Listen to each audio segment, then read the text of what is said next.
할렐루야. 오늘도 한 주간이 시작되는 첫날 하나님 앞에 예배하러 나오신 여러분 모두를 주님의 이름으로 환영합니다. 오늘 드려지는 이 예배를 통해 또 한 주간도 주님과 동행하는 저와 여러분 되기를 바랍니다. 이 시간 우리 다 함께 자리에서 일어나셔서 마음과 뜻과 정성을 모아 살아계신 하나님 앞에 예배로 나아가겠습니다.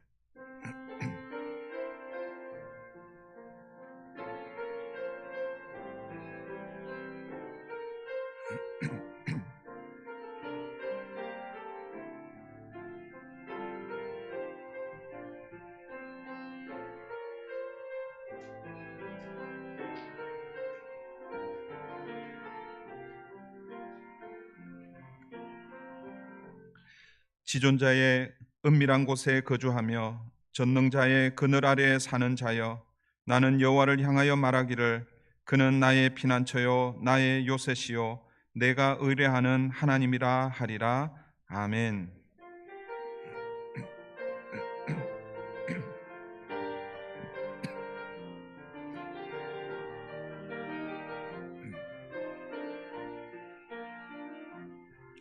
내가 누려왔던 모든 것들이,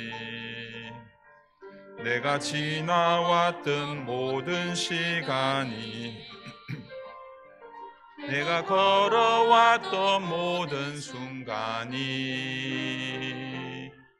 당연한 것 아니라 은혜였소. 아침 해가 뜨고 저녁에 노을, 봄의 꽃향기와 가을의 열매, 변하는 계절의 모든 순간이 당연한 것 아니라 은혜여소. 모든 것이 은혜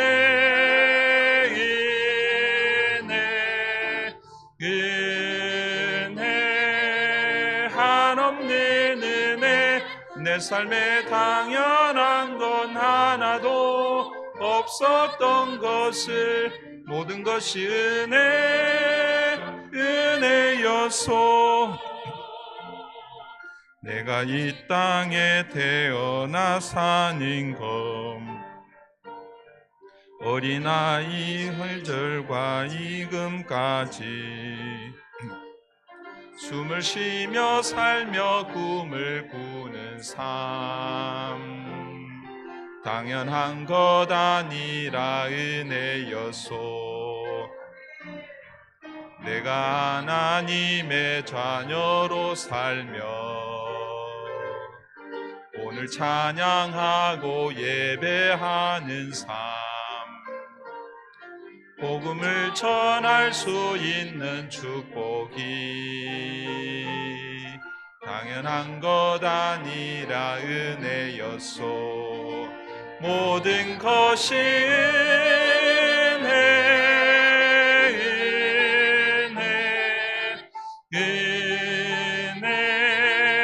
한없는 은혜. 내 삶에 당연한 건 하나도 없었던 것을 모든 것이 은혜여소. 모든 것이 은혜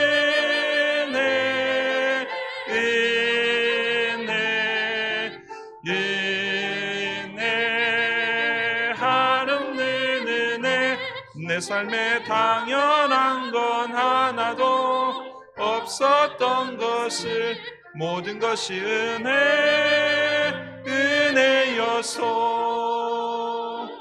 모든 것이 은혜여소. 그 주님의 은혜를 생각하며 지난 한 주간 우리의 삶을 돌아보며 우리의 죄와 허물을 살아계신 하나님 앞에 회개하는 참회의 기도를 드리겠습니다. 주님, 하나님, 주 용서해 주시옵소서. 자유케 해주시옵소서. 아버지 주시옵소서. 주님 주시옵소서.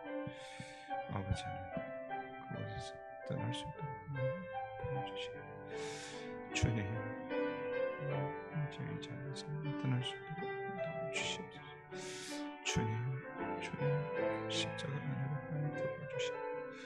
아버지 도와주시옵소서. 주님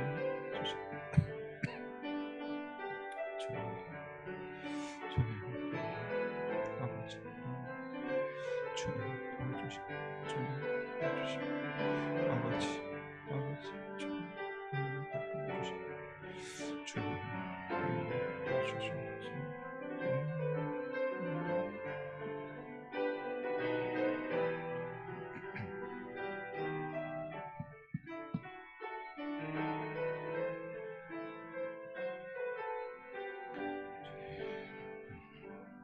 하나님께 정직하게 자신의 죄를 고백하는 자들에게 주시는 하나님의 용서의 말씀입니다. 동이 서에서 먼 것 같이 우리의 죄가를 우리에게서 멀리 옮기셨으며 아버지가 자식을 긍휼히 여김같이 여호와께서는 자기를 경외하는 자를 긍휼히 여기시리라. 아멘. 전능하사 천지를 만드신 하나님 아버지를 내가 믿사오며 그 외아들 우리 주 예수 그리스도를 믿사오니 이는 성령으로 잉태하사 동정녀 마리아에게 나시고 본디오 빌라도에게 고난을 받으사 십자가에 못 박혀 죽으시고 장사한 지 사흘 만에 죽은 자 가운데서 다시 살아나시며 하늘에 오르사 전능하신 하나님 우편에 앉아 계시다가 저리로서 산자와 죽은 자를 심판하러 오시리라. 성령을 믿사오며 거룩한 공회와 성도가 서로 교통하는 것과 죄를 사하여 주시는 것과 몸이 다시 사는 것과 영원히 사는 것을 믿사옵나이다. 아멘. 자리에 앉으셔서 함께 찬양합니다.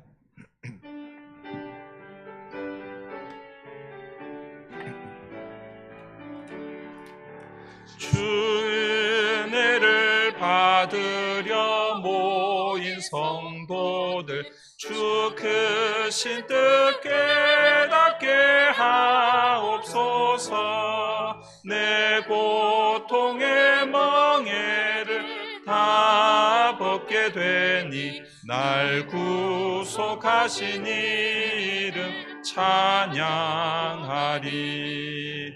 주 우리를 곁에서 인도하시니 그 거룩한 나라가 이루어지네. 저 마귀와 싸워서 늘 승리하니 큰 영광 주께 돌려 찬양하리. 주 우리의 방패와 창검 되시니 나 승리의 주님을 따릅니다. 큰 환난을 당할 때 늘 도우시니 승전가 높이 불러 찬양하리. 아멘.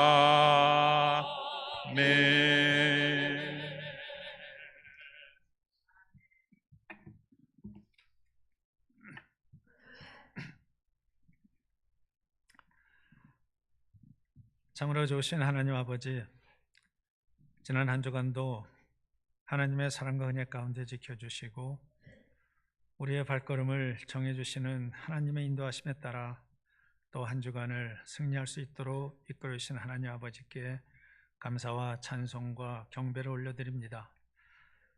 오늘도 주님의 은혜를 사모하며 있는 모습 이대로 하나님 앞에 나왔습니다. 이 시간 먼저 우리들의 심령을 십자가 보혈로 정결케 하여 주시고 정결한 심령 속에 하나님을 볼 수 있는 영의 눈을 허락하여 주셔서 오늘도 말씀을 통하여 내 영혼이 살아 숨쉬는 복된 예배의 시간이 되게 하여 주시옵소서. 언제나 우리의 죄를 용서해 주신 하나님 아버지, 이 시간 또한 지난 한 주간을 돌아봅니다. 하나님의 뜻에 따라 말씀과 기도 속에 구별된 삶을 살아가리라 고백하고 다짐해 보지만 육신이 연약한 우리들은 오늘도 여전히 세상 유익을 좇아 세상과 벗하며 살아가고 있는 우리들의 참모습을 바라봅니다. 이 시간 다시 한번 우리들의 연약한 믿음을 주님 앞에 내어놓고 회개하오니 하나님의 긍휼로 우리 죄를 덮어주시고 용서하여 주시옵소서. 그리하여 이제는 우리의 속사람을 매일매일 십자가에 못 박게 하시고 이제는 내가 사는 것이 아니요 오직 내 안에 그리스도께서 사시는 것이라 담대하게 고백하며 나아가는 우리 모두가 되게 하여 주시옵소서. 사랑에 풍성하신 하나님 아버지, 이제 올해도 2달이 채 남지 않았습니다. 오늘 이 시간 올 한 해 지난 우리들의 삶을 돌아보며 우리들의 심령 속에 잃어버렸던 주님과의 첫사랑을 회복하게 하시고 우리의 걸음을 정하시고 내 안에서 행하시는 이는 오직 하나님을 깨달아 알게 하시어 우리의 남은 생애 동안 하나님의 기쁘신 뜻을 위하여 내 안에 거룩한 소원을 품고 나아가는 우리 모두가 되게 하여 주시옵소서. 그리하여 이제는 우리들의 남은 삶이 사명자의 삶으로 변화되게 하시고 날마다 전도의 열매가 풍성히 맺게 하시어 우리 브릿지 성전이 차고 넘치는 성령의 역사가 있게 하여 주시옵소서. 올 한 해도 풍성히 베풀어 주신 하나님 아버지, 이제 감사의 계절입니다. 오늘 주 예수 찬양 장치를 통해서 인간적인 모든 것 십자가 뒤로 감추고 오직 하나님만 드러나게 하시며 이를 통해 온 성도가 주님 안에서 하나 되는 진정한 감사의 축제가 되게 하여 주시옵소서. 그리하여 지금까지 지내온 것 모두가 주님의 은혜였음을 다시 한번 고백하는 성숙한 우리 브릿지 모든 성도가 다 되게 하여 주시옵소서. 이제 목사님을 통해서 하나님의 말씀을 받습니다. 늘 바른 교리, 바른 교훈을 선포하시기 위해 애쓰신 우리 목사님, 성령의 권능으로 붙들어 주셔서 말씀을 선포하실 때에 하나님의 음성으로 듣게 하시고 말씀을 통하여 우리들의 삶이 날마다 주님을 닮아가게 하여 주시옵소서. 오늘도 온 성도들이 영과 진리로 예배 드릴 때에 주님께만 영광 돌리고 정성으로 준비한 임마누엘 성가대의 찬양을 통해 주님 만나고 돌아가는 복된 예배의 시간이 되게 하여 주시옵소서. 예배의 시종을 주 성령께 의탁하오며 예수님의 이름으로 기도드리옵나이다.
귀한 찬양 감사드립니다.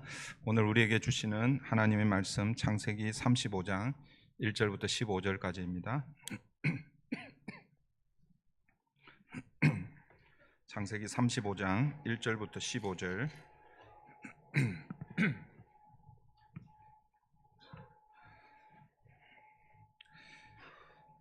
구약 성경 53페이지입니다. 우리 한 목소리로 봉독하도록 하겠습니다. 창세기 35장 1절입니다. 다 같이 합니다. 하나님이 야곱에게 이르시되 일어나 베델로 올라가서 거기 거주하며 내가 내 형 에서의 낯을 피하여 도망하던 때에 내게 나타났던 하나님께 거기서 제단을 쌓아라 하신지라. 야곱이 이에 자기 집안 사람과 자기와 함께한 모든 자에게 이르되 너희 중에 있는 이방 신상들을 버리고 자신을 정결하게 하고 너희들의 의복을 바꾸어 입으라. 우리가 일어나 베델로 올라가자 내 환난 날에 내게 응답하시며 내가 가는 길에서 나와 함께 하신 하나님께 내가 거기서 제단을 쌓으려 하노라 하매 그들이 자기 손에 있는 모든 이방 신상들과 자기 귀에 있는 귀고리들을 야곱에게 주는지라. 야곱이 그것들을 세겜 근처 상수리 나무 아래에 묻고 그들이 떠났으나 하나님이 그 사면 고을들로 크게 두려워하게 하셨으므로 야곱의 아들들을 추격하는 자가 없었더라. 야곱과 그와 함께한 모든 사람이 가나안 땅 루스 곧 베델에 이르고 그가 거기서 제단을 쌓고 그 곳을 엘 베델이라 불렀으니 이는 그의 형의 낯을 피할 때에 하나님이 거기서 그에게 나타나셨음이더라. 리브가의 유모 드보라가 죽음에 그를 베델 아래에 있는 상수리 나무 밑에 장사하고 그 나무 이름을 알론 바굿이라 불렀더라.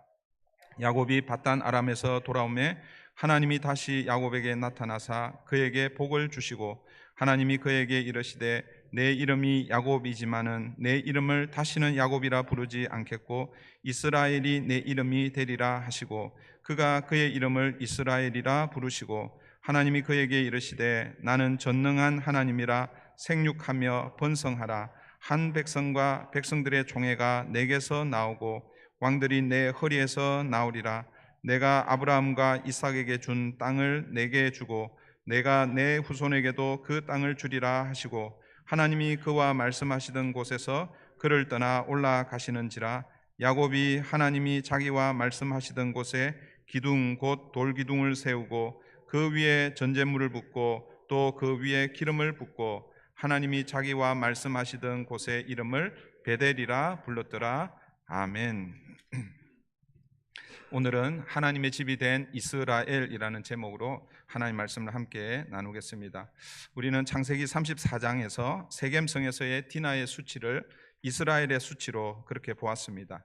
여러분, 정확하게 이스라엘의 수치가 무엇입니까? 혹시 여러분들이 생각할 때 디나가 성폭행을 당한 그것 자체가 이스라엘의 수치, 자기 딸이 그런 그 욕보임을 당한 그것을 이스라엘의 수치로 이렇게 생각하면 그것은 한 50%밖에 이해하지 못한 것입니다. 여러분, 이스라엘의 수치는 하나님이 하나님의 언약대로 야곱을 밧단 아람에서 숫곳을 거쳐 그리고 세겜으로 그리고 베델로 인도하시려고 하시는 것이 하나님의 언약대로 그 야곱을 이끄시는 것입니다. 그런데 야곱은 세겜까지는 잘 왔습니다. 그래서 여러분 우리가 여러 번 제가 반복을 해서 말씀을 드렸는데 밧단 아람에서 세겜까지 오는 그 과정을 어떻게 표현하고 있습니까? 평안히 왔다라고 이렇게 표현하고 있다고 말씀을 드렸죠. 야곱의 인생이 여러분 그 아브라함과 이삭과 야곱 이 이스라엘은 3대 어떻게 보면 3대 이 족장들이 그 이스라엘의 족장들이잖아요, 그죠? 이 세 족장들을 비교해 보면 어떻게 보면 가장 야곱이 많은 고난과 고통을 거쳐서 그 족장의 임무를 수행했던 사람이라고 볼 수 있습니다.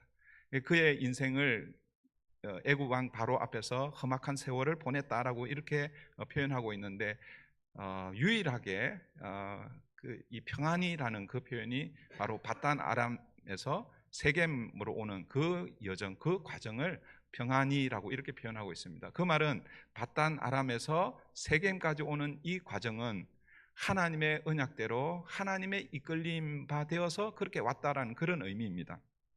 그러면 그 다음에 어디로 가야 되는 것입니까?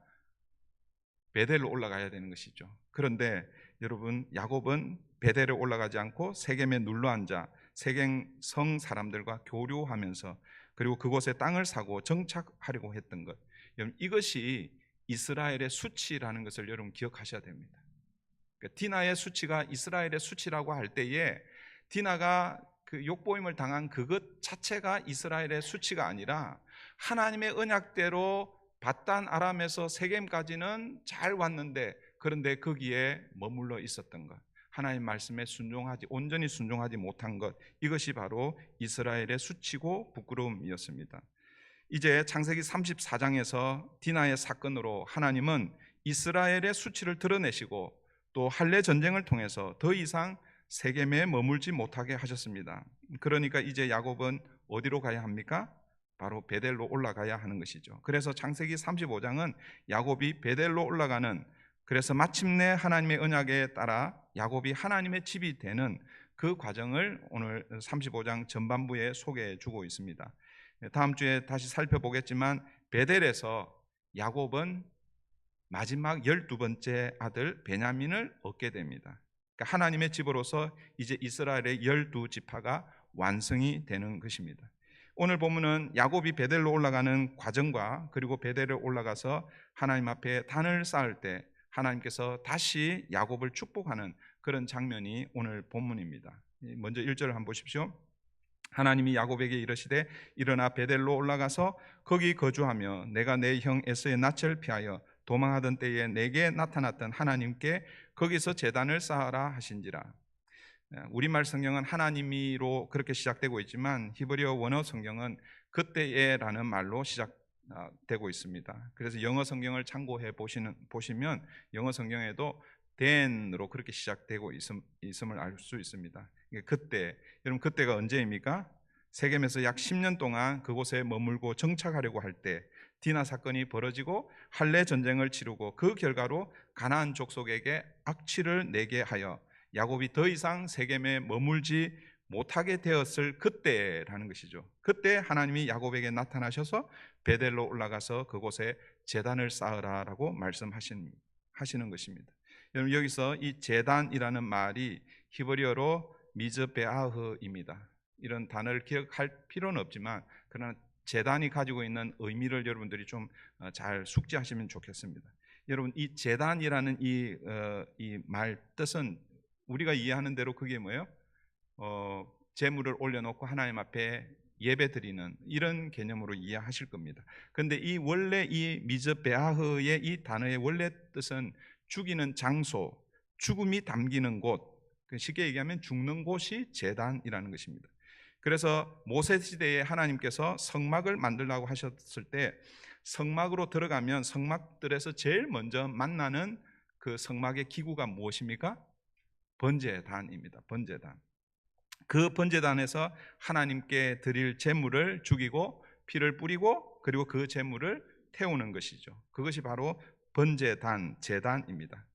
우리는 주로 이 제단 혹은 제단을 쌓는다라는 것을 어떻게 이해합니까? 하나님께 예배한다, 예배드린다라고 이렇게 이해합니다. 여러분, 제단을 쌓는다는 것은 하나님께 예배한다는 그런 의미가 맞습니다. 그런데 여러분, 그 예배의 가장 기본적인 의미가 무엇인지를 제단을 통해서 여러분들이 기억하셔야 합니다. 제단은 여러분 죽이는 장소입니다. 그 말은 예배는 죽음이 전제된다는 것을 여러분 기억해야 합니다. 그래서 구약 제사를 여러분 어떻게 부르고 있습니까? 구약 제사를 희생 제사라고 그렇게 부릅니다. 제사 드리는 자가, 하나님 앞에 예배하러 오는 자가 하나님의 거룩 앞에서 자기가 죽어야 됩니다. 그런데 뭐예요? 자기가 죽으면 안 되잖아요, 그죠? 그러니까 자기를 대신해서 죽을 그 제물을 가지고 와서 자기를 전가시켜서 제물을 죽이고 그 제물을 하나님 앞에 바치는 거죠. 이게 여러분 구약의 제사입니다. 그래서 구약 제사는 언제나 뭐예요? 희생 제사입니다. 그런데 여러분 신약에서의 제사는 더 이상 희생 제사가 아닙니다. 여러분 그 이유가 무엇입니까? 히브리서 9장 12절, 히브리서는 예수님의 대제사장 되심을 아주 디테일하게 소개하고 있는 이 성경이 히브리서인데, 히브리서 9장 12절 이렇게 말씀합니다. 염소와 송아지의 피로 하지 아니하고 오직 자기의 피로 영원한 속죄를 이루사 단번에 성소에 들어가셨느니라. 그러니까 예수님께서 자기 피로 영원한 속죄를 단번에 이루셨다라고 이렇게 말씀하고 있습니다. 그 이유 때문에 이제는 더 이상 짐승의 피로 희생 제사를 드릴 필요가 없다라는 것입니다. 그래서 히브리서 13장 15절에서 이렇게 말씀합니다. 그러므로 우리는 예수로 말미암아 항상 찬송의 제사를 하나님께 드리자. 그러므로 십자가를 경험한 신약 시대를 사는 하나님의 백성들은 오늘 우리는 어떤 제사, 어떤 예배를 드리는 것입니까? 찬송의 제사, 기쁨의 제사입니다. 그러나 여러분, 우리가 지금은 짐승을 잡아 제사를 드리지 않는다고 해서 예배, 제사의 기본 의미를 잊어서는 안 된다라는 것입니다. 지금 현재 우리가 희생 제물 없이 예배 드리지만, 그러나 여기에는 이미 예수 그리스도의 희생, 죽음이 있었다라는 것을 기억하고 여러분 예배해야 한다라는 것입니다. 여러분 다시 한번 기억합시다. 제단은 죽음이 담기는 장소, 죽는 곳입니다. 그러니까 사실 오늘 한 주간을 시작하는 첫날 구별하여 하나님 앞에 예배 드리는데, 여러분 사실 이 예배의 자리에서 무엇을 확인해야 되는 것입니까? 죽음을 확인하셔야 되는 거예요. 나의 죽음을 확인해야 되는 거예요. 내가 죽어야 되는데 누가 대신 죽으셨다는 거예요? 예수님이 죽으셨다는 거예요. 그 십자가를 다시 확인하는 자리가 이 예배의 자리고, 내가 죽어야 되는데 예수님이 죽으신 것을 확인하면 그 다음부터는 뭐야? 우리의 삶은 하나님이 주신 은혜로 사는 삶이라는 것이죠. 그래서 오늘 우리가 찬양했던 것, 모든 것이 다 뭐예요? 하나님의 은혜라고 고백할 수 있는 것입니다. 다시 기억합니다. 제단은 죽음이 담기는 장소입니다. 여러분, 그런 의미에서 하나님이 야곱에게 베델로 올라가서 제단을 쌓으라고 말씀하실 때 이건 어떤 의미이겠습니까?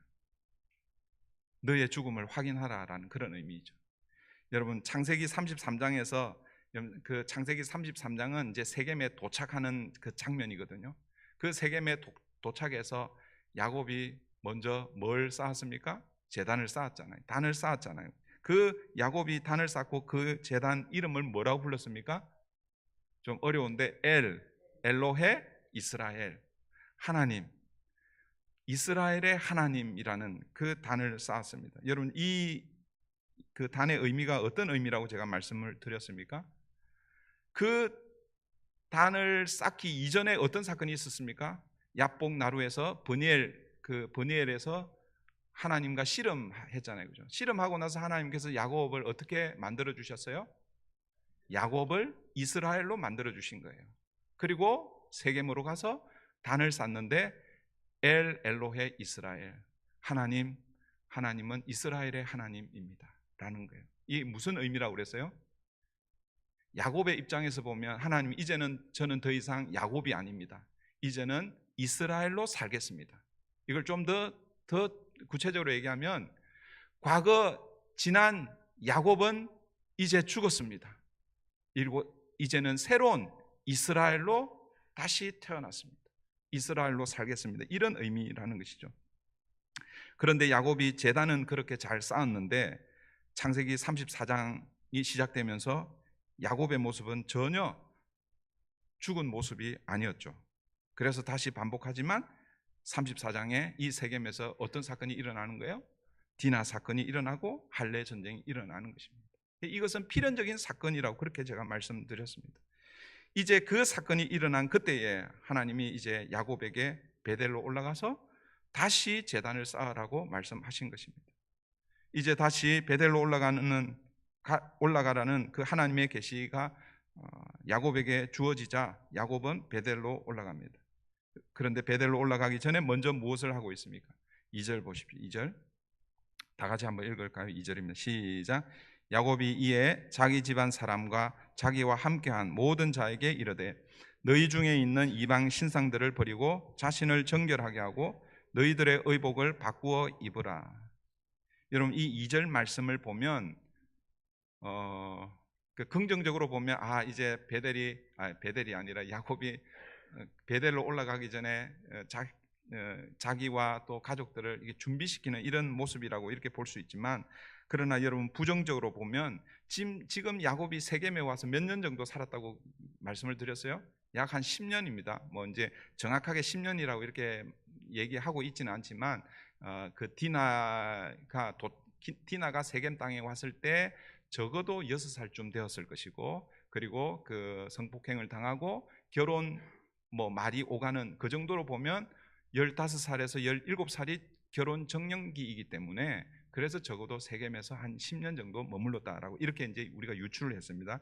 어쨌든 야곱이 한 10년 정도 이 세겜 땅에 살았는데, 여러분 이 2절 이 말씀만 보더라도 야곱이 지난 10년 동안 야곱에서 이스라엘로 바뀌었는데도 불구하고, 그리고 세겜에서 이제는 엘로헤 이스라엘이라는 그런 단을 쌓으며 결심을, 이제는 야곱으로 살지 않고 이스라엘로 살겠습니다, 그렇게 다짐했는데도 여전히 10년 동안 야곱은 야곱으로 살았다라는 것을 우리가 단적으로 보여주는 것이 바로 이 2절 말씀이라는 거예요. 그러니까 이스라엘로 제대로 살았다면 빨리 짐 챙기고 어서 베델 올라가자 이렇게 할 거 아니에요, 그죠? 그런데 지난 10년을 돌아보니까 그렇게 살지 못한 거예요. 그래서 다 가져오라는 거예요. 다 가져오. 그리고 그것을 그 세겜의 상수리 나무 아래에 묻고 있습니다. 그러니까 야곱이 정신을 차리고 베델로 올라갈 준비를 하고 있는 거예요. 그 준비가 크게 한 두 가지입니다. 첫 번째는 너희 중에 있는 이방 신상들을 버리라라고 이렇게 말씀합니다. 여기서 이 너희 중에라는 이 말은 히브리어로 타웨크인데, 여러분 제가 히브리어를 언급할 때 여러분 그냥 무시하십시오. 그냥 설명을 돕기 위해서 그냥 제가 언급합니다. 이 타웨크는 원래 의미는 뭐냐면 중앙이라는 그런 뜻입니다. 가운데, 중앙, 이등분 했을 때 그 가운데, 거기를 이 너희 중에라는 이 단어, 타웨크라는 단어입니다. 그러니까 너희 중에 이방 신상들을 버리라라는 이 말은 단순히 지금 라헬이 뭘 지니고 있습니까? 드라빔을 지니고 있잖아요, 그죠? 그러니까 지금 라헬을 비롯하여 다른 그 식구들도 아마 자기가 의지하는 한 가지씩은 다 붙들고 있었을 것입니다. 그런데 여기서 단순히 이 드라빔과 같은 눈에 보이는 우상은 물론 이거니와 사실은 눈에 보이지 않는 너희 가운데 너희 중심을 사로잡고 있는 그것. 여러분들이 지금 저를 이렇게 다 바라보고 계신데 제 중심에 뭐가 있는지 보이시나요? 안 보이죠? 다행입니다. 저도 여러분의 중심에 뭐가 있는지 안 보여서 여러분들도 참 다행입니다. 그런데 여러분은 아시잖아요, 그죠? 여러분 집에 드라빔과 같은 이런 우상, 그런 눈에 보이는 그런 우상들은 아마 없을 거예요. 모르겠어요. 혹시 여러분 중에 부적이나 이런 거 있는지 모르겠어요. 혹은 또 금부처 이런 재테크를 위해서 금송아지가 아니라 하여튼 그런 거 혹시 있을지 모르겠습니다. 여러분 집에 그런 것은 혹시 없을지라도, 그런데 여러분 가운데, 여러분 중심 안에 여러분 무엇이 있는지를 한번 보셔야 한다라는 것이죠. 여러분 그것들을 지금 다 내려놓으라라는 것입니다. 그리고 두 번째는 자신을 정결하게 하고 그리고 의복을 바꾸어 입으라라고 말씀합니다. 자신을 정결하게 하고 의복을 바꾸어 입는다라는 것은 어떤 의미냐면 하나님의 언약에 참여하기 위한 준비 과정을 이야기합니다. 여러분 제가 우리 창세기 31장부터 시작할 때 조금 이제 설교 패턴을 조금 바꾸었습니다. 그러니까 하나님의 언약을 따라서 지금 설교를 지금 하고 있습니다. 그래서 창세기 31장 하나님께서 이제 하란의 삶을 청산하고 고향으로 돌아가라고 했을 때 그것을 어떻게 불렀습니까? 야곱의 출하란이라고 그렇게 불렀잖아요, 그렇죠? 그러니까 이 야곱의 출하란이 나중에 이스라엘의 출애굽의 그림자 모형이라는 거예요.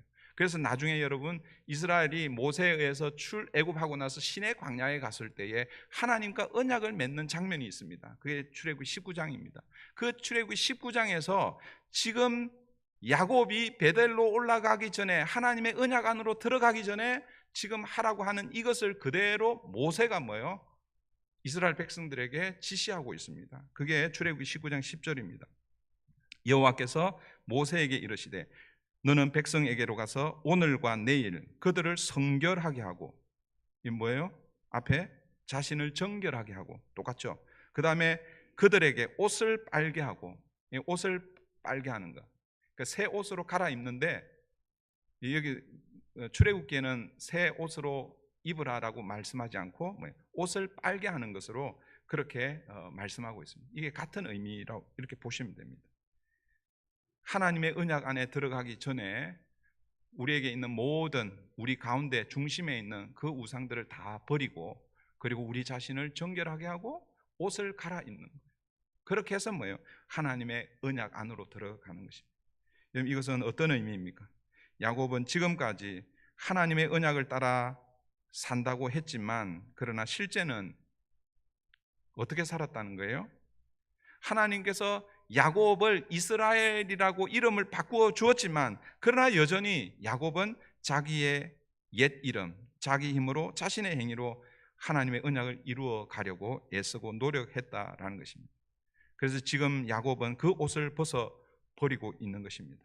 여러분, 결국 야곱이 입고 있는 이 옛 자아, 옛 이 옷도 사실은 스스로 벗을 수 있는 능력이 없습니다. 무슨 얘기냐면, 여러분, 세겜성에서의 이 디나 사건과 할례 전쟁이 없었다면 야곱은 여전히 뭐예요? 옛 야곱의 옷을 그대로 입고 있었을 것입니다. 이 두 사건을 통해서 야곱은 그 옷을 벗지 않을 수가 없게 된 것이죠. 그러니까 수동적으로 어쩔 수 없이 그 옷을 벗게 된 것입니다. 여러분, 야곱이 이렇게 가족들에게 명하자 야곱의 모든 식구들이 어떻게 합니까?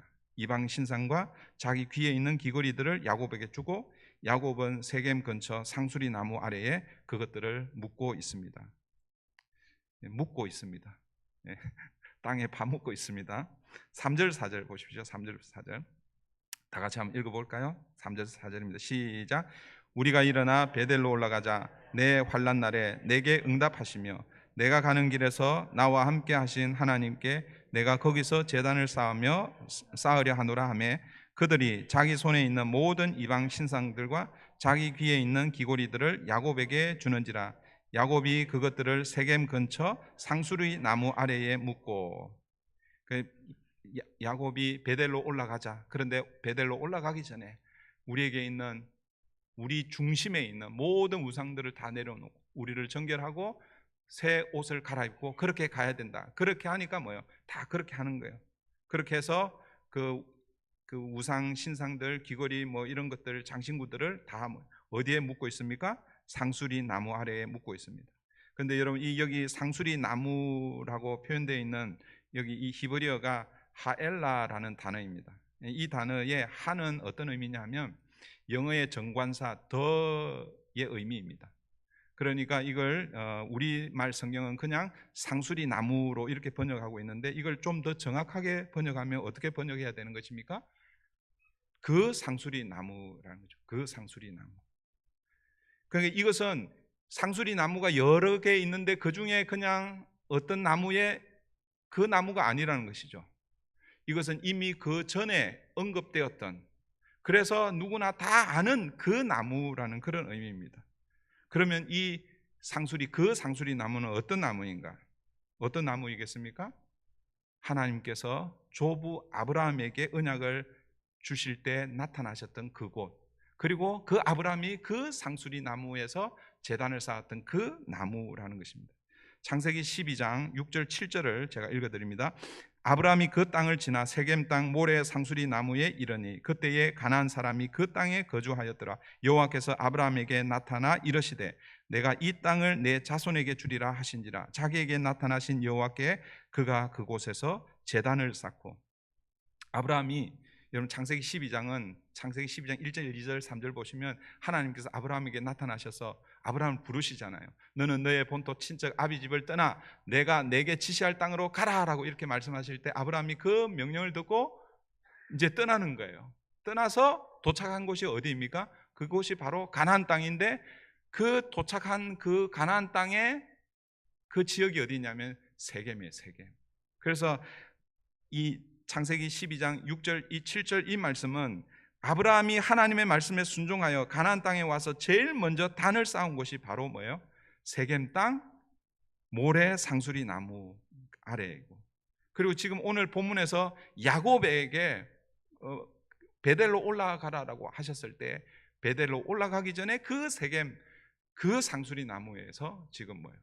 모든 우상들 다 묻고 있다라는 거죠. 그러니까 아브라함에게 말씀하실 때 그때는 그 상수리 나무에 모래라는 단어가 앞에 붙어 있죠, 그죠? 이 모래라는 이 단어 오늘 내일 모레 그런 의미가 아니고 이 히브리어로 그대로 모래입니다. 모래인데 이 원래 뜻은 본다라는 글의 본다라는 뜻의 라아라는 단어에서 파생된 단어입니다. 원래 뜻은 뭐냐면 교훈, 가르침이라는 그런 뜻입니다. 그리고 또 가르치는 스승 혹은 예언자라는 그런 뜻을 가지고 있습니다. 그러니까 여러분 아브라함이 하나님 앞에 제단을 쌓았을 때 그 상수리 나무를 모래 상수리 나무라고 이렇게 설명하고 있는데 그 모래 상수리 나무를 이제 쉽게 풀어서 설명하면 이런 것이죠. 하나님으로부터 오는 말씀을 받는 곳, 다르게 표현하면 하나님을 만나는 장소가 뭐예요? 모래 상수리 나무라는 뜻입니다. 거기에서 아브라함이 하나님 앞에 단을 쌓았다라는 것이죠. 그런데 지금 그 아브라함이 그 과거에 쌓았던 그 장소, 그 상수리 나무에 지금 누가 지금 그 우상들을 이렇게 파묻고 있는 거예요? 야곱이 파묻고 있죠. 그 말은 어떤 의미입니까? 아브라함에게 언약을 주셨던 하나님께서 지금은 야곱을 통해서 하나님의 자기 언약을 이루어가고 계신다라는 것을 이 상수리 나무, 그냥 상수리 나무가 아니라 하엘라, 그 상수리 나무를 통해서 지금 드러내 보이고 있다라는 것입니다. 이렇게 이제 뭐요? 베델 올라갈 준비를 다 하고 베델로 올라갑니다. 5절 6절입니다. 5절 6절 다 같이 읽습니다. 시작. 그들이 떠났으나 하나님이 그 사명 고을들로 크게 두려워하게 하셨으므로 야곱의 아들들을 추격하는 자가 없었더라.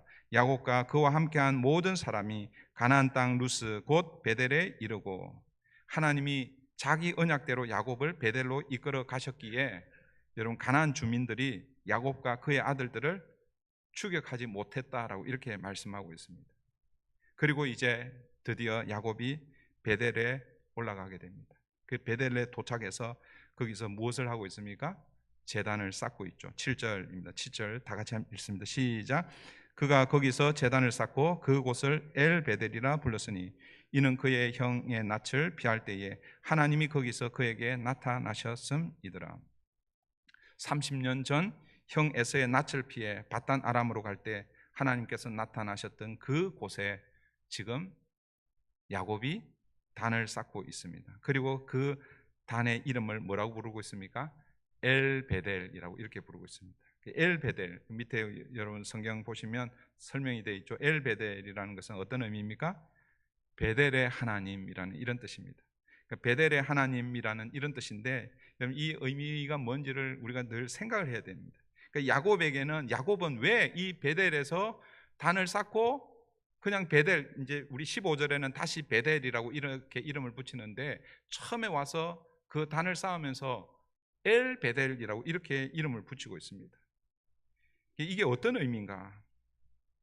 하나님께서 지금 나를 베델로 돌아오게 하셨다라는 이런 의미고, 또 다르게 표현하면 나를 여기까지 인도하신 분은 30년 전 베델에서 만났던 그 하나님이라는 그런 의미입니다.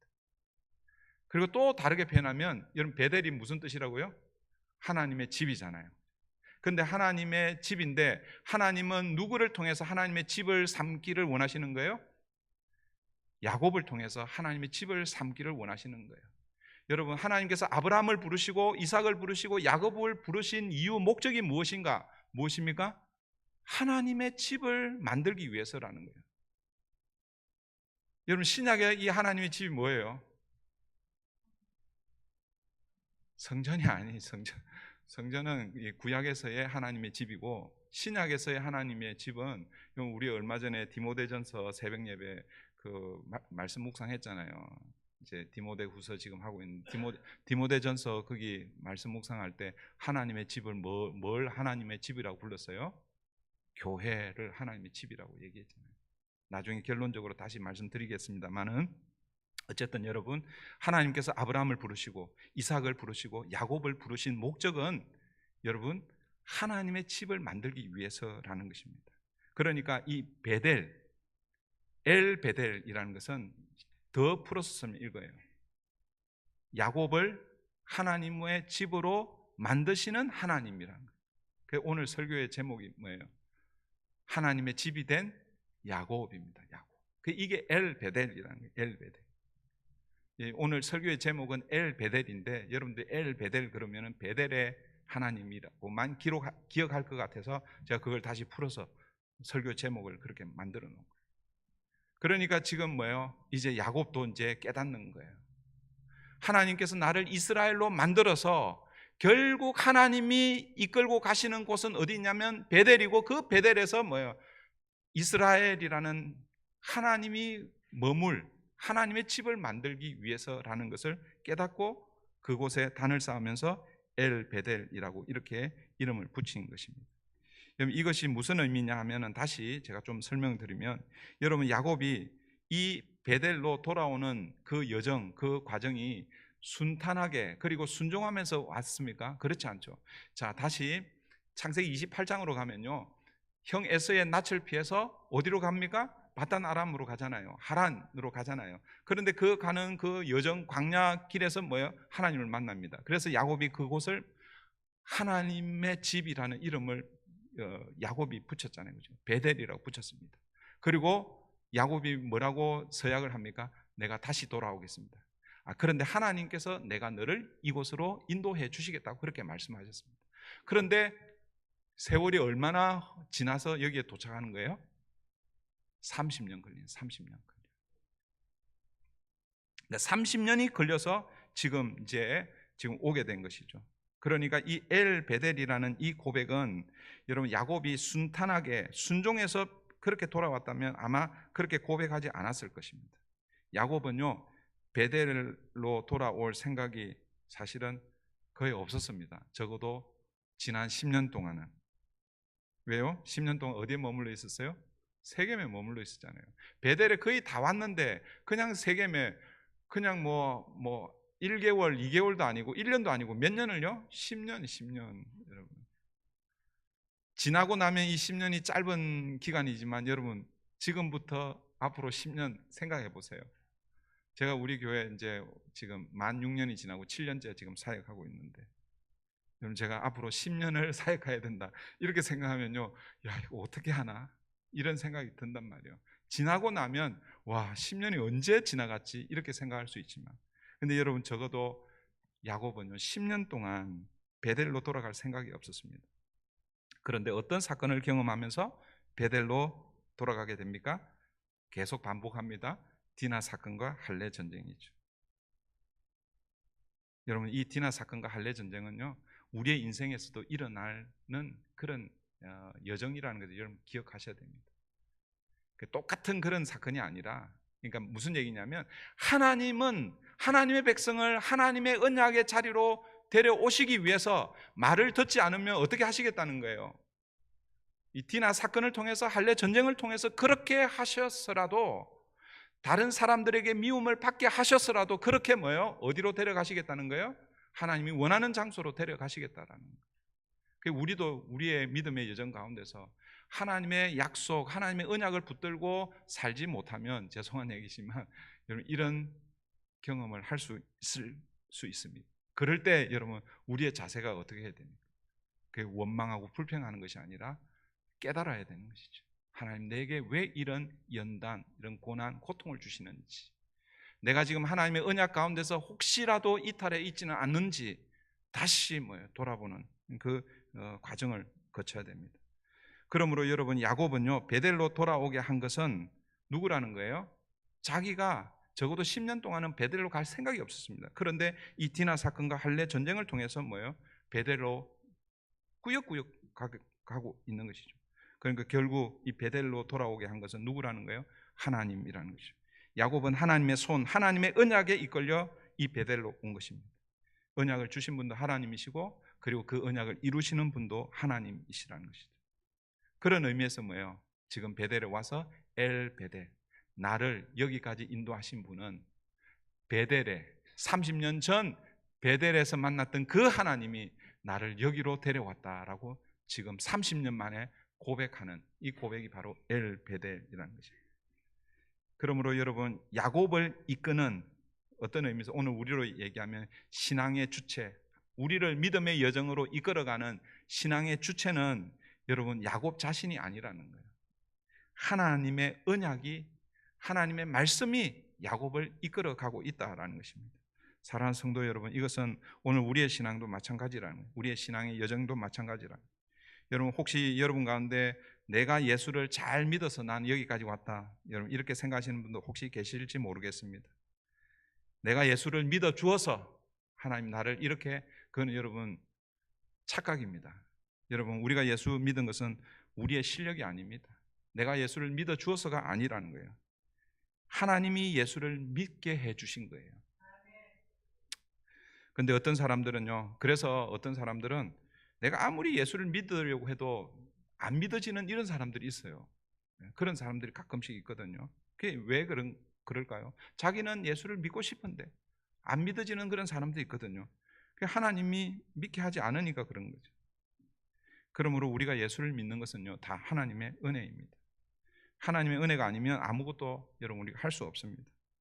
여러분 건강해서 열심히 봉사하시는 분들이 계시죠, 그죠? 저는 말씀 사역으로 여러분을 봉사하고, 여러분 중에서는 목자로 목녀로 여러분 목원들 목장을 봉사하고, 또 뭐 여러 직분을 가지고 여러분 봉사합니다. 그런데 여러분 우리가 늘 기억해야 될 것은 이 봉사도 하나님이 허락해 주셔야 한다라는 것을 기억해야 합니다. 여러분 복음을 깨닫는 것, 그리고 복음을 전하는 것 모두 다 하나님이 하게 해 주셔야 되는 것입니다. 그러므로 성도는 어떤 일을 하여도 그 일을 하게 하신 하나님께 감사하며 모든 것이 하나님의 은혜입니다라고 고백해야 하는 것입니다. 그래서 여러분 사도 바울은요, 나의 나 된 것은 오직 하나님의 은혜다라고 그렇게 고백하는 것입니다. 우리 오늘 예배를 시작할 때 불렀던 이 은혜라는 찬양, 모든 것이 다 하나님의 은혜라고 고백하고 있습니다. 이렇게 하나님은 야곱을 하나님의 은혜로, 그리고 하나님이 약속하신 약속 장소로 이끌어 오셨습니다. 그런데 여러분 갑자기 문맥에 맞지 않는 이야기가 8절에 소개가 되고 있습니다. 8절 보십시오. 8절 다 같이 읽습니다. 시작. 리브가의 유모 드보라가 죽음에 그를 베델 아래에 있는 상수리 나무 밑에 장사하고 그 나무 이름을 알론 바굿이라 불렀더라. 느닷없이 리브가의 유모 드보라가 등장하고 있고, 그리고 그 유모가 죽자 베델의 상수리 나무 아래에 장사하고 그 나무 이름을 알론 바굿, 이 알론 바굿이라는 것은 통곡의 상수리 나무라는 그런 뜻입니다. 그렇게 하고 있습니다. 제가 예전에 이 부분을 설교할 때 이 부분을 제가 해석을 할 수가 없어가지고 그냥 은근슬쩍 넘어가 버렸어요. 근데 여러분 왜 이 말씀이 이 전체적인 문맥에 전혀 상관없어 보이잖아요, 그죠? 8절 싹 빼도 오늘 상관이 없어요. 근데 8절이 굳이 들어가 있습니다. 왜 들어가 있을까? 왜 갑자기 지금까지 한 번도 언급되지 않았던 이 리브가의 유모 드보라가 소개되고 있습니까? 이 드보라는 어디에서 왔을까요? 여러분 창세기 24장을 보시면, 창세기 24장은 하나님께서 아브라함이 야곱이 아니죠, 이삭이죠. 아브라함이 이삭의 그 아내를 주기 위해서 자기 종 엘리에셀을 하란으로 이렇게 보냅니다. 하란으로 보내서 이삭의 신부감을 찾아서 데려오라라고 이렇게 얘기합니다. 여러분 창세기 24장은요, 창세기 다른 장보다 매우 길어요. 한 번에 다 읽기가 부담스러울 정도로 길어요. 근데 그 전체가 뭐냐면 이삭을 결혼시키는 장면입니다. 근데 이 엘리에셀이 이제 그 아브라함의 명령을 받고 이제 가잖아요, 그죠? 거기서 이제 한 우물가에서 누구를 만납니까? 리브가를 만나잖아요. 그러니까 이 엘리에셀이 리브가를 만나기 전에 하나님께 기도합니다. 하나님, 이런 여인을 주십시오.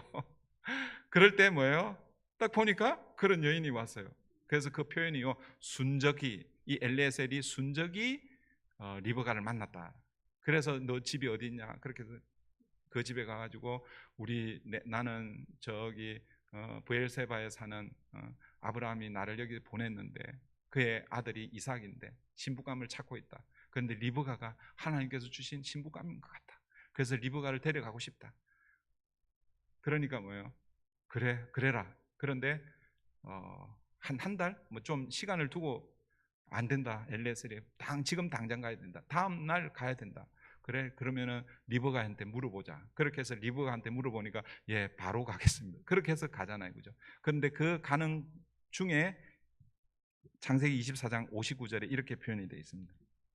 그들이 그 누이 리브가와, 여기서 그들은 이 하란이 라반입니다. 라반이 그 리브가의 오빠 정도 되겠죠. 오빠가 그 누이 리브가와 그의 유모와, 이름이 나오지는 않지만 그의 유모가, 이렇게 여기에서 처음 이제 유모가 나온 거죠.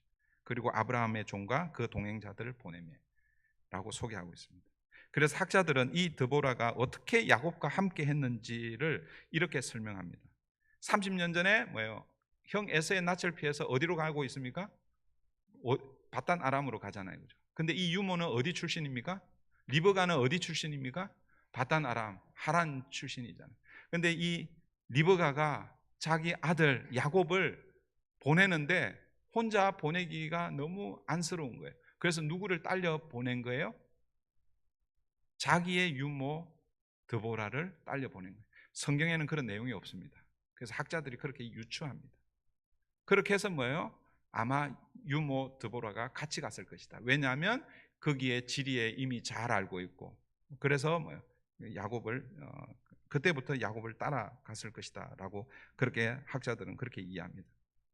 그리고 야곱이 바단 아람에서 다시 고향으로 돌아올 때 그때도 함께 동행했을 것이다. 뭐 이렇게 이제 해석하시는 분들이 있고, 또 어떤 분들은 리브가는 이미 죽었고, 그러니까 이 리브가의 유모 드보라는 리브가를 대신하는 마치 어머니와 같은 그런 여인인데, 이제 뭐야, 베델에 올라왔을 때에 그때 마침 유모 드보라가 죽어서 야곱이 대신 장사 지내 주었다. 뭐 이렇게 이제 해석하시는 분들도 있는데, 뭐 성경에는 뭐 정확하게 나와 있지는 않지만, 그러나 어쨌든 지금 중요한 것은 뭐냐면, 지금 야곱이 베델에 올라왔는데, 그리고 하나님 앞에 제단을 쌓고 뭐 이런 과정에서 이게 느닷없이 이 유모 드보라의 이 사건이 갑자기 이렇게 쑥 하고 들어와 있다라는 것이죠. 왜 오늘 본문에서 베델에 도착했을 때 유모 드보라의 죽음을 언급하고 그를 상수리 나무에 장사한 사건을 기록하고 있는가? 어떤 의미일까? 여러분, 드보라를 무엇으로 소개하고 있습니까? 리브가의 유모라고 그렇게 소개하고 있죠. 이것을 영적으로 좀 해석해 보면, 그동안 야곱은 누구와 함께 늘 같이 다녔다는 것을 알 수 있습니까? 이 유모 드보라와 함께 했다라는 것을 알 수 있습니다. 그러니까 유모가 가지고 있는 의미는 뭐냐면 뭐예요? 아이를 케어하는 거잖아요. 젖을 먹이고 이렇게 케어하는 거잖아요. 그래서 야곱은, 이 영적으로 해석을 하면 야곱은 여전히 뭐예요? 젖을 먹는 그런 상태라는 그런 의미입니다. 그런데 이제 베델에 도착해서 그 유모 드보라가 죽습니다. 이것을 다시 영적으로 해석해 보면, 이제 비로소 야곱이 베델에 도착했을 때에 그때 뭐예요? 영적 젖을 떼고 있다라는, 그렇게 의미로 볼 수 있다라는 거예요. 베델에서 야곱이, 이스라엘이 비로소 하나님의 집이 되었기에 이제는 더 이상 유모 드보라가 필요 없게 되었다라는 그런 의미입니다. 여러분, 저는 어떤 의미에서는 이 유모 드보라와 같은 역할을 하고 있는 거예요. 근데 여러분들이 만약에 하나님을 인격적으로 만날 뿐만 아니라 마지막 이제 하나님의 집으로 여러분 가게 되면 이젠 저는 필요 없는 거예요. 네, 그렇게 좀 이해가 뭐 정확한 건 아니지만, 그래서 저는 여러분들에게 할 수 있으면은 하나님 말씀을 바르게 잘 가르칠 책임이 있고, 이게 결국은 나중에 야곱에게는 이게 이 마치 율법과 같은 그런 역할을 합니다. 신약에 가면 사도 바울이 이 율법을 어떻게 표현하고 있냐면 초등교사 혹은 몽학 선생으로 그렇게 비유하잖아요, 그죠? 몽학 선생, 초등교사가 마치 뭐예요? 유모와 같은 역할을 하는 거예요. 그러니까 유모를 통해서 구원을 얻을 수 없습니다. 그러나 유모가 하는 일, 초등교사가 하는 일은 무엇입니까? 날마다 율법을 통해서 네가 죄인이라는 것을 깨닫게 해주고, 그래서 너는 스스로 율법을 지켜서 구원을 받을 수 없다는 것을 깨닫고 다른 무언가로 찾아가야 되는데, 그게 누구라는 거예요? 그게 그리스도라는 거예요. 그래서 율법은 몽학 선생으로서 율법 자체로 구원을 받을 수 없는데 그 율법이 누구에게로 이끌어가는 거예요? 그리스도에게로 이끌어가는 거예요. 그 그리스도로 이끌어가면 그 다음에는 뭐야? 율법이 이제는 더 이상 필요가 없게 되는 것이죠. 그리스도 자체가 뭐예요? 말씀이시기 때문에 이제는 그리스도를 통해서 말씀을 공급받는 거예요. 말씀이 육신이 되어 우리 가운데 거하심에 예수 그리스도를 인격적으로 만나면 이제는 뭐예요? 더 이상 유모가 필요 없게 되는 것이죠. 이제 베델로 야곱이 올라와서 이제는 뭐야? 하나님이 집이 되니까 이제는 더 이상 유모가 필요가 없다라는 그런 의미. 그래서 여러분 굳이 리브가의 유모 드보라의 죽음을 언급하고 있고, 그리고 그 상수리 나무에 장사 지내고 있다라는 것입니다.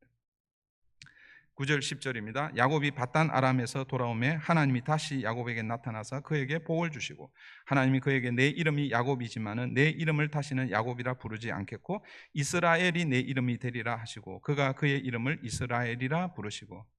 여러분, 야곱이 이름이 언제 개명이 되었습니까? 10년 전, 그죠?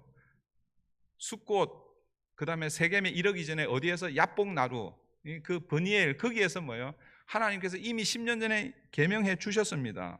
그런데 왜 다시 야곱의 이름을 이스라엘이라고 다시 계명해 주는 것처럼 그렇게 보입니까? 어떤 의미겠습니까? 그것은 지난 10년 동안 야곱이 뭘로 살지 못했다는 거예요? 이스라엘로 살지 못했다는 그런 의미죠. 여러분, 그것을 장소적인 개념으로 어떻게 설명하고 있냐면 9절 다시 보십시오. 9절 이렇게 소개하고 있죠. 야곱이 밧단 아람에서 돌아오매. 이것도 여러분 이상하죠. 야곱이 밧단 아람에서 언제 돌아왔습니까? 10년 전에 돌아왔단 말이에요.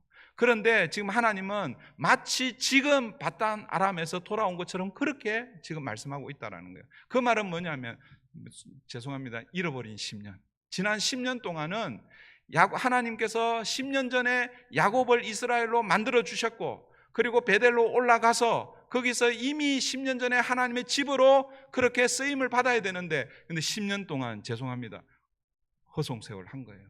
그러니까 거기에서 디나 사건이 일어나고 할례 전쟁이 일어나고 가나안 족속들에게 악취를 내면서 미움을 받게 되는 이런 사건들이 일어났다라는 거죠.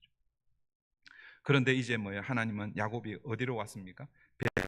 베델로 올라와 이제 완전히 밧단 아람에서 돌아온 것으로 여기고, 그리고 다시 그의 이름을 야곱에서 이스라엘로 부르고 있습니다.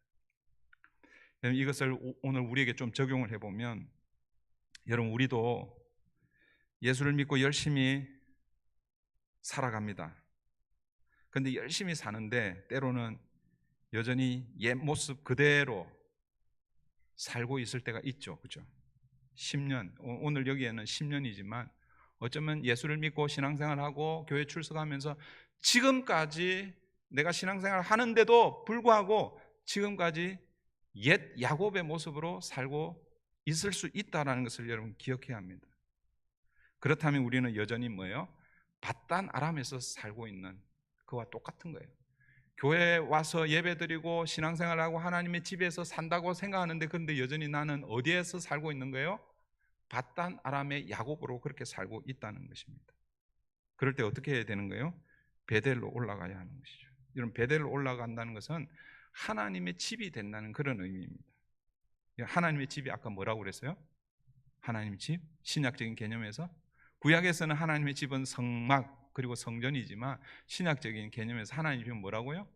교회라는 교회. 다르게 표현하면 내가 교회가 되어야 된다는 교회. 우리는 교회 그러면 이 건물 생각하잖아요, 그죠? 오늘도 여러분 이 아침에 브릿지 교회 올 때에 이 건물 보고 왔잖아요, 그죠? 근데 아니에요. 우리는 교회에 가는 게 아니라 교회로 모이는 거예요, 교회로. 여러분이 각자 여러분의 삶의 자리에서 하나님의 집으로서 교회로서 성령이 여러분 안에 거하면서 동행하면서 그렇게 여러분 살다가 이제는 개인이 아니라 공동체로 브릿지 교회라는 이름으로 모여서 하나님을 예배하기 위해서 교회로 모이는 거예요. 교회로. 교회에 가는 게 아니라 교회로 모이는 거예요. 교회로. 그 말은 뭐예요? 내가 여러분 하나님의 집 교회가 되어야 한다라는 것입니다. 여러분 그렇지 않으면요 여전히 우리는 밧단 아람의 야곱으로 살 수밖에 없다라는 것입니다. 지금 야곱이 이제 비로소 밧단 아람에서 돌아왔다라고 하나님 그렇게 표현하고 있는 거예요. 이제 하나님의 집 베델이 되었다라는 그런 의미죠. 그러고 나서 뭐예요? 하나님께서 다시 나타나셔서 야곱에게 복을 주시는 거예요. 11절부터 13절 아브라함에게 주셨던 그 복을 야곱에게 어떻게 보면 그대로 반복해 주고 있습니다. 11절부터 13절입니다. 하나님이 그에게 이르시되 나는 전능한 하나님이라 생육하며 번성하라. 한 백성과 백성들의 총회가 내게서 나오고 왕들이 내 허리에서 나오리라. 내가 아브라함과 이삭에게 준 땅을 내게 주고 내가 내 후손에게도 그 땅을 주리라 하시고 하나님이 그와 말씀하시던 곳에서 그를 떠나 올라가시는지라. 하나님께서 야곱에게 주시는 이 말씀, 이 복은요 아브라함과 언약을 맺으며 주신 말씀과 동일한 말씀입니다. 바로 야곱이 아브라함과 맺은 언약의 상속자라는 것을 확인시켜주고 있는 거예요. 그게 결국 뭐예요? 하나님은 아브라함을 부르셔서 열국의 아버지로 만들어 주실 것인데 그게 결국은 뭐예요? 하나님의 집으로서 그렇게 하시겠다는 거예요. 그런데 그것이 누구에게서 성취가 되는 거예요?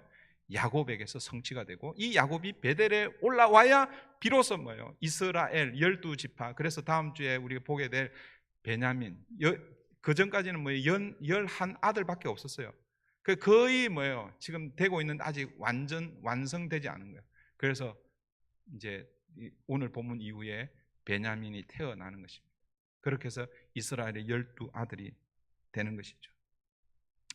그래서 야곱은 이 모든 것이 다 뭐예요? 하나님의 언약 안에서 이루어진다는 것을 깨닫고 30년 전 하나님께서 자기에게 나타나셔서 약속하신 그곳 베델에서 다시 뭐예요? 돌 기둥을 세우고 단을 쌓으며 그곳을 베델이라고 이름을 부르고 있습니다. 앞에서는 엘 베델이라고 이렇게 불렀잖아요. 엘 베델이라는 말은 나를 여기까지 다시 하나님의 집으로 삼은 것은 내가 내 능력이 아니라 하나님이 그렇게 하셨고 그리고 이제 궁극적으로 여기가 뭐가 되는 거예요? 하나님이 집이 되었다. 베델이라고 이렇게 부르고 있는 거예요. 14절 15절 보십시오. 다 같이 읽습니다. 시작. 야곱이 하나님이 자기와 말씀하시던 곳에 기둥 곧 돌기둥을 세우고 그 위에 전제물을 붓고 또 그 위에 기름을 붓고 하나님이 자기와 말씀하시던 곳의 이름을 베델이라 불렀더라. 여러분 30년 전에 여기에서 그렇게 했는데 자기가 베고 잤던 그 돌베개를 기둥 삼아 그렇게 했는데 이제 30년 후에 여기에서 다시 똑같이 뭐예요? 돌기둥을 세우고 베델 하나님의 집. 이제 뭐예요? 이 의미는 이제 이스라엘이 하나님의 집으로 이제 완성되었다. 물론 이제 불완전하지만 구약적인 개념에서 이제 뭐예요? 이제는 아브라함과 이삭과 야곱 족장의 하나님이 아니라 이제는 이스라엘 한 나라의 하나님으로 그렇게 이제 시작이 되는 거예요. 야곱이 하나님의 집이 된 것을 말씀하고 있습니다. 사랑하는 성도 여러분, 이제 말씀을 맺습니다. 하나님은 하나님의 언약을 따라 야곱을 베델로 이끄셔서 하나님의 집으로 삼으셨습니다. 결국 하나님의 집은 야곱의 12아들을 통해 이스라엘 민족을 이루게 되고 그리고 모세 시대에 하나님께서 이스라엘이 하나님의 집이라는 것을 상징적으로 보여주시기 위해서 모세로 하여금 성막을 짓게 하시고 그리고 하나님이 그 성막에 임재하심으로 이스라엘이 하나님의 집이 된 것입니다. 그리고 그 성막이 솔로몬 시대를 거쳐서 솔로몬 성전을 거쳐 스룹바벨 성전을 이어서 신약에 와서는 예수 그리스도를 통해서 새로운 성전을 짓게 하신 것이죠. 그래서 예수님께서 그 화려하게 보이는 그 건물 성전을 바라보시면서 저 성전을 헐라 내가 3일 만에 새로운 성전을 짓겠다 그렇게 말씀하셨습니다. 그 새로운 성전이 무엇입니까? 그게 바로 교회라는 거예요. 교회. 그래서 사도 바울이 고린도전서 3장 16절에서 이렇게 말씀하십니다. 너희는, 여기서 이 너희는 고린도 교회를 가리키는 것이죠. 고린도 교회야, 너희는 너희가 하나님의 성전인 것과 하나님의 성령이 너희 안에 거하시는 줄을 알지 못하느냐. 고린도 교회를 경고하시면서 교회가 하나님의 성령이 거하시는 하나님의 집이라는 것을 말씀하고 있습니다. 여러분, 여기서 이 교회는 건물이 아닙니다. 여러분, 그 당시에 여러분 제가 우리 소그룹 모임 뭐 이럴 때는 제가 그런 얘기를 하는데, 지금 오늘과 같은 이런 교회당 건물 형태를 이루고 있는 것은 AD 2세기 이후입니다. 2세기 이후.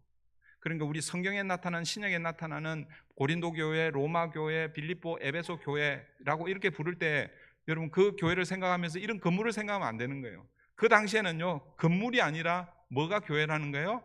예수를 구주와 주님으로 고백한 사람들이 어느 한 가정에 모여서 하나님께 예배하고 말씀을 듣고 그 말씀에 뜨거운 마음을 가지고 각자의 삶의 자리에서 그 말씀을 붙들고 사는 것. 이게 뭐예요? 교회의 모습이라는 거죠. 그 교회를 가리킨다는 거죠. 그래서 교회는 건물이 아니라 예수 그리스도를 구주와 주님으로 고백한 사람들의 모임, 공동체가 교회라는 거예요. 예수를 내 마음 중심에 모셔드린 개인과 그 개인이 함께 하는 공동체, 뭐라고요? 교회라는 것입니다.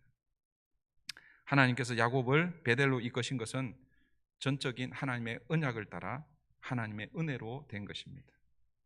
이것을 오늘 우리에게 적용해 보면 오늘 저와 여러분도 하나님의 언약을 따라 하나님의 은혜로 우리를 하나님의 집, 교회로 삼으셔서 지금 현재 우리는 뭐예요?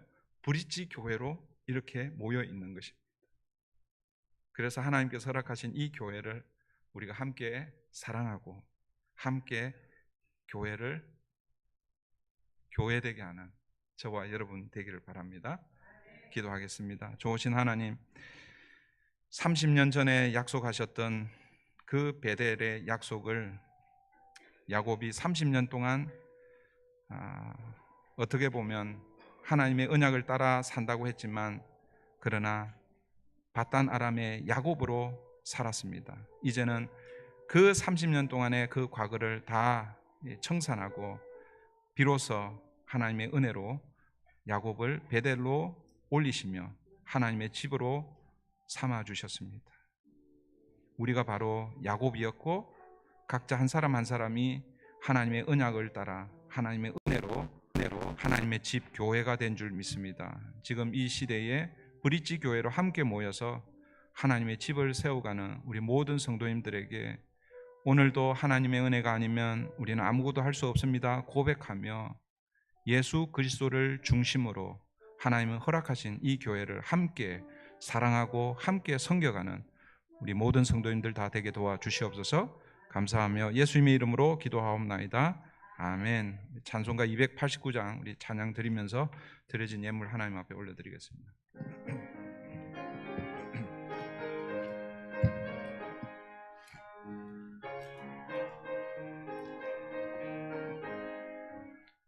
주 예수 내 맘에 들어와 계신 후 변하여 새 사람 되고 내가 늘 바라던 참빛을 찾음도 주 예수 내 맘에 오시 주 예수 내 맘에 오시 주 예수 내 맘에 오시 물밀듯 내 맘에 기쁨이 넘침에 주 예수 내 맘에 오심 주 예수 내 맘에 들어와 계신 후 망령된 행실을 끊고 머리털보다도 더 많던 내 죄가 눈보다 더 희어졌네. 주 예수 내 맘에 오시, 주 예수 내 맘에 오시, 물밀듯 내 맘에 기쁨이 넘침에 주 예수 내 맘에 오심, 내 맘에 소망을 든든히 가짐을 주 예수 내 맘에 오심, 의심의 구름이 사라져 버림도 주 예수 내 맘에 오시, 주 예수 내 맘에 오시, 주 예수 내 맘에 오시, 물밀듯 내 맘에 기쁨이 넘침에 주 예수 내 맘에 오심,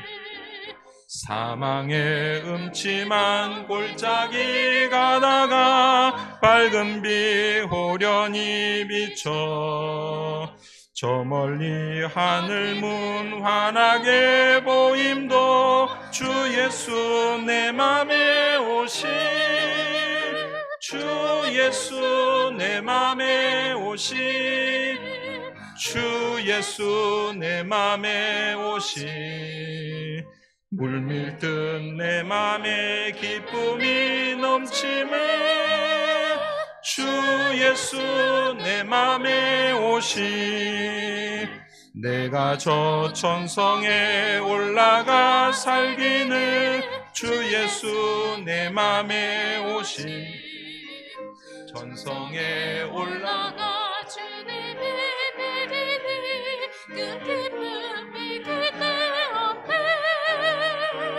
주 예수 내 맘에 오시, 주 예수 내 맘에 오시, 물밀듯 내 맘에 기쁨이 넘침에 주 예수 내 맘에 오심. 좋으신 하나님, 우리를 밧단 아람 가운데 거하던 우리를 각자의 시간표대로 하나님의 집으로 불러주셔서 지금 현재는 브리지 교회로 삼아주셔서 감사합니다. 하나님의 집인 이 교회를 함께 사랑하고 함께 섬기며 함께 또 믿음의 여정을 걷는 우리 모든 성도님들 되게 도와주시옵소서. 오늘도 지난 한 주간 각자의 삶의 자리에서 주님 인도하시고 또 함께 하셨던 그 하나님의 은혜에 감사하며 11조와 감사헌금과 주정헌금, 또 성도님들 사랑하는 마음으로 중식헌금과 어린 영혼들을 기억하며 헌화헌금, 또 여러 가지 선교와 또 기도의 제목을 가지고 하나님 앞에 올려드리는 예물들이 있습니다. 드려진 예물마다 우리 하나님 복 주시고 하나님 나라와 영광을 위해서 귀하게 쓰임받게 하여 주시옵소서. 감사하며 예수님의 이름으로 기도하옵나이다. 아멘. 지난주 암송구절 우리 같이 하겠습니다. 다 같이 합니다. 시작. 내게 능력 주시는 자 안에서 내가 모든 것을 할 수 있느니라. 빌립보서 4장 13절 말씀입니다. 다 같이 합니다. 시작. 내게 능력 주시는 자 안에서 내가 모든 것을 할 수 있느니라. 빌립보서 4장 13절 말씀. 이번 주 암송구절입니다. 시작. 여호와의 인자와 긍휼이 무궁하심으로 우리가 진멸되지 아니함이니이다. 이것들이 아침마다 새로우니 주의 성실하심이 크시도소이다. 예레미야 애가 3장 22절 23절 말씀. 한 주간도 여러분 말씀 또 읽고 묵상하고 또 공부하고 말씀에 이끌리는 삶 되기를 바랍니다. 네, 우리 광고는요 주보를 좀 참고하시고 여러분 오늘 이제 식사 이후에 오후 2시에 여러분 참 부담되시기도 하겠지만 그 하나님 앞에서 지난 1년 동안 혹은 또 우리 감사를 표현하는 그런 시간 됐으면 좋겠습니다. 내 이 나이에 뭐 이게 아니라 여러분 하나님 앞에서 이렇게 표현해서 죄송한데 하나님 앞에서 재롱잔치 그렇게 했으면 좋겠고요. 그 다음에 다음 주일은 우리 추수감사 주일로 지킵니다. 이제 이번 주 토요일 날 우리 여기 강단 저기 데코레이션 하는데 뭐 주일날 아침에 뭐 와서 이렇게 해도 됩니다. 근데 이제 토요일 날 우리가 기본적으로 이렇게 해놓을 겁니다. 그래서 주중에 제가 교회에 있으니까 주중에 교회로 연락하셔서 오셔도 되고, 만약에 제가 없으면 그 우리 교회 여기 입구에다가 이렇게 두시면 돼요. 아무도 안 갖고 가요. 또 갖고 가면 혹시 누가 필요한 사람이 갖고 갔겠거니 생각하시고 그렇게 하시고, 토요일까지 이렇게 강단 잔식을 위해서 과일이나 채소나 또 기타 뭐 여러분이 뭐 뽐낼 만한 거 있으면 그렇게 가져오시면 좋겠고요. 다음 주가 그러고 하여튼 나머지는 우리 주보를 참고해 주시면 좋겠습니다. 다 같이 자리에서 일어나셔서 우리 마지막 찬송하고 축도로 예배를 마치겠습니다.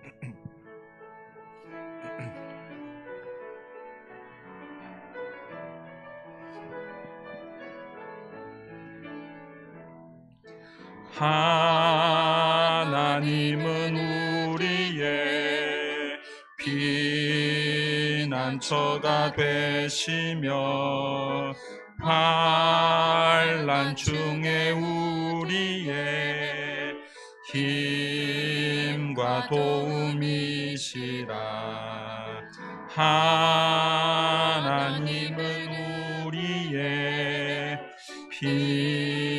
피난처가 되시며 환난 중에 우리의 힘과 도움이시라. 너희는 가만히 있어 주가 하나님 대말지어다. 열방과 세계 가운데 주가 높임을 받으리라. 사랑합니다 내 아버지, 찬양합니다 내 온 맘 다하여, 선포합니다 예수 그리스도. 주님 오심을 기다리며, 주님 오심을 기다리며. 이제는 우리의 구주가 되시는 예수 그리스도의 은혜와 하나님 아버지의 그 크신 사랑과 성령 하나님의 감화 감동 교통하심이 오늘도 말씀을 붙들고 세상을 향해 나아가는 사랑하는 성도들과 그 가정과 일터 위에, 우리 자녀들과 브릿지 교회 위에, 오늘도 복음을 들고 수고하는 선교사님들과 그 선교 현장 위에 이제로부터 영원토록 함께 하시기를 간절히 축원하옵나이다. 아멘.